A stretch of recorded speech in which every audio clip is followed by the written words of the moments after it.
Hello everyone, स्वागत है आप सभी का बैंकिंग अपडेट में। आई होप कि आप सब लोग बहुत ही अच्छे होंगे।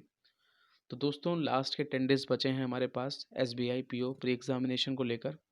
और इन 10 डेज़ में आपको क्या करना है, पूरा का पूरा आपको अपना अच्छा परफॉर्मेंस, अपना अच्छा एफर्ट लगाना है, जिससे आपका examination SBI PO pre clear हो जाए। कुछ इंपॉर्टेंट पॉइंट्स हैं जो आपके लिए मैं लेके आया हूँ। कुछ इंपॉर्टेंट पॉइंट्स आपके साथ में डिस्कस करने वाला हूँ इस वीडियो में, जो आपके एग्जामिनेशन को लेकर बहुत ही हेल्पफुल है, बहुत ही हेल्प करने वाले हैं। तो वीडियो के लास्ट तक, एंड तक बिल्कुल साथ में बने रहिएगा। और उससे पहले अगर आप अपने चैनल पर पहली बार विजिट कर रहे हैं तो चैनल को सब्सक्राइब जरूर कर लीजिएगा। तो सबसे पहले नंबर पे स्टार्ट करते हैं। देखिए, पहला पॉइंट क्या है। पहला पॉइंट एक बेसिक पॉइंट है जो मैं आपके साथ बताना चाहता हूँ। कल जिन लोगों का भी एसबीआई क्लर्क का रिज़ल्ट आया है, जिन लोगों का भी एसबीआई क्लर्क का रिज़ल्ट आया है, और जो भी लोग मतलब जैसे अगर एसबीआई पीओ का जिनका एग्ज़ामिनेशन लगा है और जिनका भी एसबीआई क्लर्क में नहीं हुआ है, तो सबसे पहले तो आप एकदम बिल्कुल अपने आप को रिलैक्स कर लो। तब आप इस लास्ट 10 डेज़ में प्रिपेयर करने के लिए तैयार होना।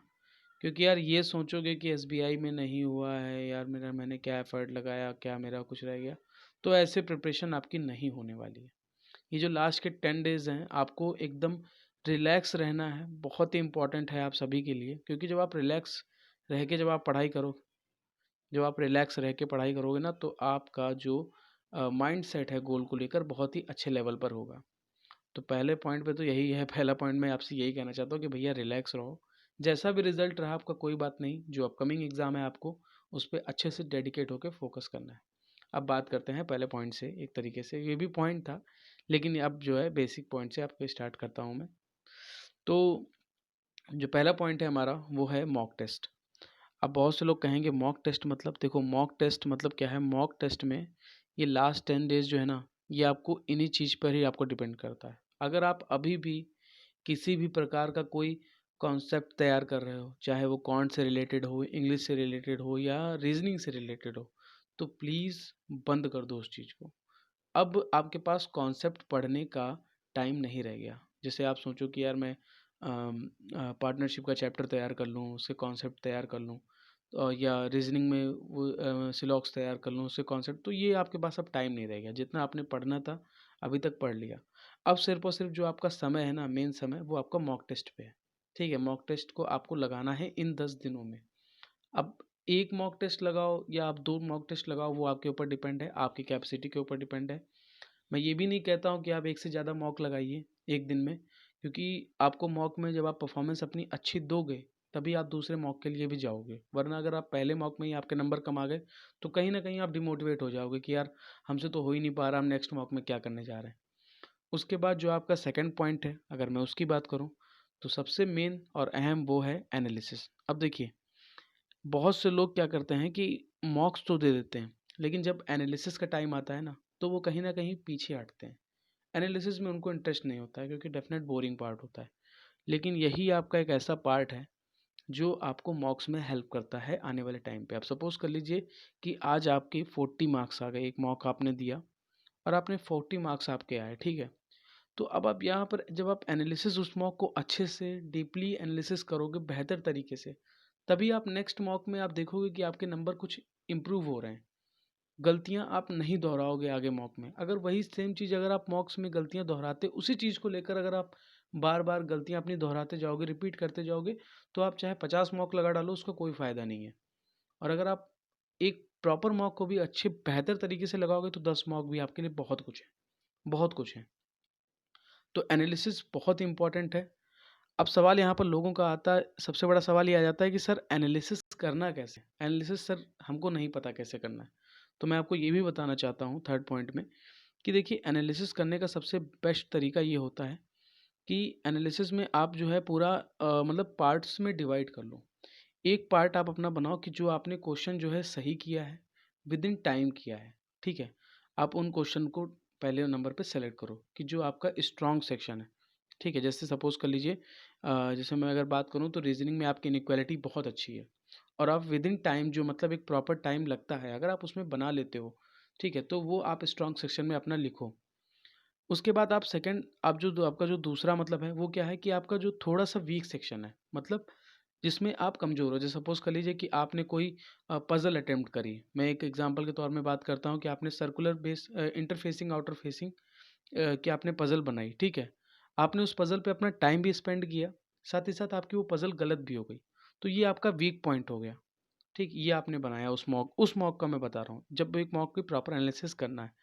थर्ड पॉइंट आपने क्या बनाया, जो आपका स्किपेबल सेक्शन है, मतलब आपने क्वेश्चन को देखते ही इग्नोर कर दिया। जैसे अर्थमेटिक हो गया, बहुत से लोग इग्नोर कर देते हैं कौन सेक्शन में, कहते हैं भैया हमसे नहीं बन पाता है, ठीक है?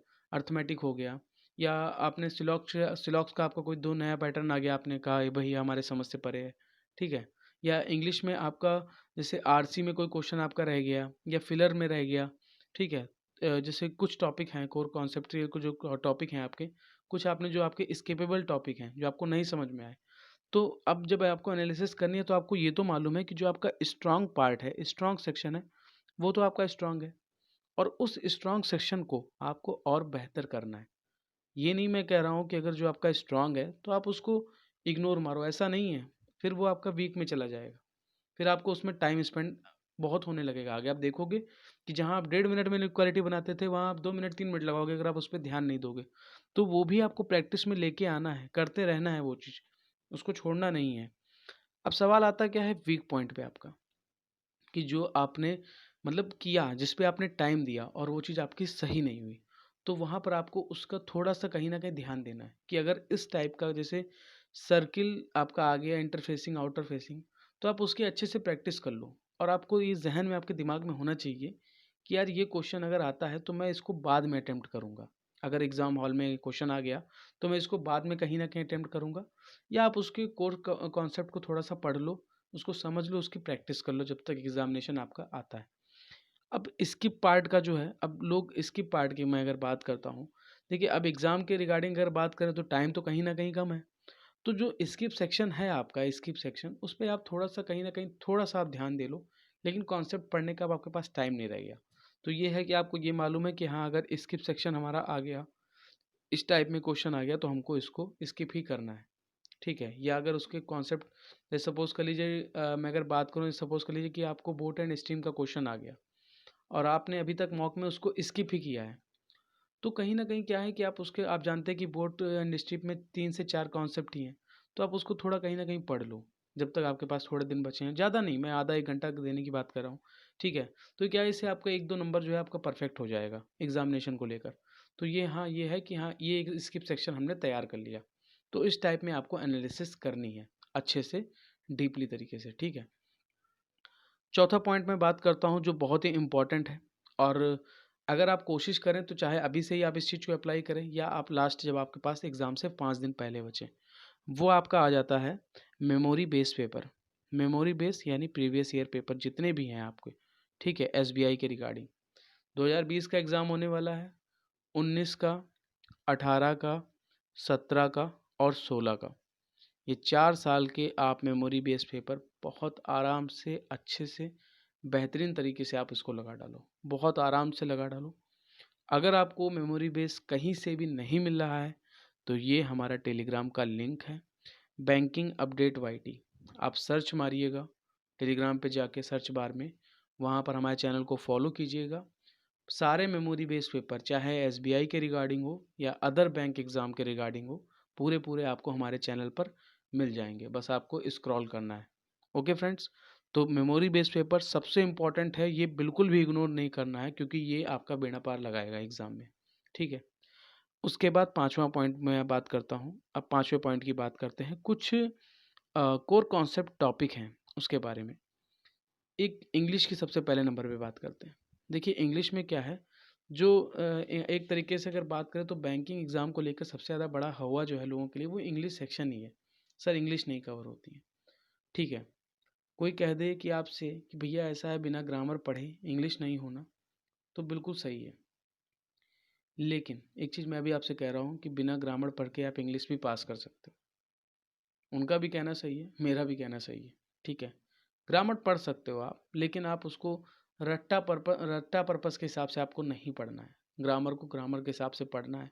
कोशिश करिए कि आप ग्रामर पढ़ने के बाद क्वेश्चनों पे इम्प्लीमेंट करें। लेकिन फिर आपसे कह रहा हूँ, रीडिंग बहुत ज़रूरी है।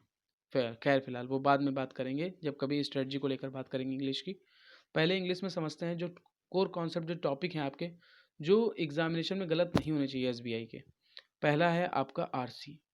देखिए आरसी की अगर बात करें ना, अगर आपकी आरसी पे ही अगर आपकी कमांड है तो आप सेक्शनल बहुत आराम से क्लियर कर लेंगे, क्योंकि कम से कम नहीं तो 10 नंबर तक का तो आपका आरसी आता ही आता है। और अगर आपकी रीडिंग स्किल अच्छी है तो आप एटलीस्ट आराम से 6-7 स्कोर तो आप आराम से कर सकते हो, अगर आपकी आरसी पे कमांड है। और आरसी एक ऐसा टॉपिक है जो आपका इंग्लिश में नहीं छूटना चाहिए, नहीं छूटना चाहिए। ओके। उसके बाद आपका आता है फिलर्स। ठीक है, फिलर्स भी आपके अच्छे लेवल के आते हैं। अगर आपका रीडिंग स्किल बहुत अच्छा है तो भी आप उसमें आराम से कर सकते हैं। तो कुछ ऐसे ही ज़्यादा नहीं आपको पढ़ना, जैसे अब आपको अगर ग्रामर आपकी नहीं अच्छी है तो आप इधर पे मत जाओ। रीडिंग बेस जितना भी है क्वेश्चन आप उसको अटेम्प्ट करने की कोशिश करो। एक्यूरेसी का बहुत ही ध्यान रखिएगा। जैसे मैं बात करूँ रीजनिंग की, तो रीजनिंग में सपोज कर लीजिए आपको पज़ल पे, जैसे आपको सपोज कर लीजिए कि 4 पज़ल आपकी आनी ही आनी है, तो ज़रूरी नहीं है कि आप 4 ही बनाओ, 3 भी आपकी बन सकती हैं। अगर आपकी 3 भी नहीं बनती तो आप 2 बनाइए, लेकिन विद 100% एक्यूरेसी के साथ बनाइए। और जो मिसलिनियस टॉपिक हैं आप उनको भी कवर करिए। क्वांट सेक्शन में अगर आपको अर्थमेटिक में प्रॉब्लम होती है तो मत आप अर्थमेटिक के साथ जाओ, आप डीआई को उठाओ, सिंप्लीफिकेशन को उठाओ, या अप्रॉक्सीमेट को उठाओ, या इनइक्वालिटी को उठाओ। आप उस पर अपना कोर कॉन्सेप्ट अच्छा करो, क्योंकि ये टॉपिक आपके छोड़ने वाले नहीं हैं। ये टॉपिक आपको कम टाइम में बहुत ज़्यादा नंबर दे के जाएंगे। और जो ये टॉपिक अगर आप छोड़ते हो तो कहीं ना कहीं आप एग्ज़ाम से दूर हो जाओगे। अगर आप ये जितने भी मैंने आपको पॉइंट्स बताए हैं, सबसे इम्पोर्टेंट मॉक टेस्ट और मेमोरी बेस का है। जनरली अगर आप इस चीज़ को फॉलो करते हैं तो डेफिनेट आप 40 से 50 नंबर तक आप एग्ज़ाम में गेन कर सकते हैं। और अगर आप अपनी तरफ से थोड़ा सा और एफर्ट अच्छा लगाते हैं पॉजिटिव वे में, तो आप एग्ज़ाम को अच्छे से क्लियर करेंगे और अच्छा स्कोर भी करेंगे। ओके फ्रेंड्स, तो उम्मीद करते हैं कि आपको वीडियो अच्छा लगा होगा। किसी भी प्रकार की अगर आपकी क्वेरी है तो आप हमें कमेंट सेक्शन में ज़रूर बताइएगा, या @bankingupdateyt टेलीग्राम आईडी है हमारी, यहाँ पर भी आप हमसे पर्सनली कनेक्ट हो सकते हैं। और अगर एसबीआई पीओ का मेमोरी बेस्ड पेपर या प्रीवियस ईयर पेपर आपको जब कहीं से ना मिले तो आप हमें टेलीग्राम पे फॉलो कर लीजिएगा। वहाँ पर आपको सारे memory based paper, previous year paper भी मिल जाएंगे। तो मिलते हैं नेक्स्ट वीडियो में। अपना ध्यान रखिएगा। Thank you. Have a nice day.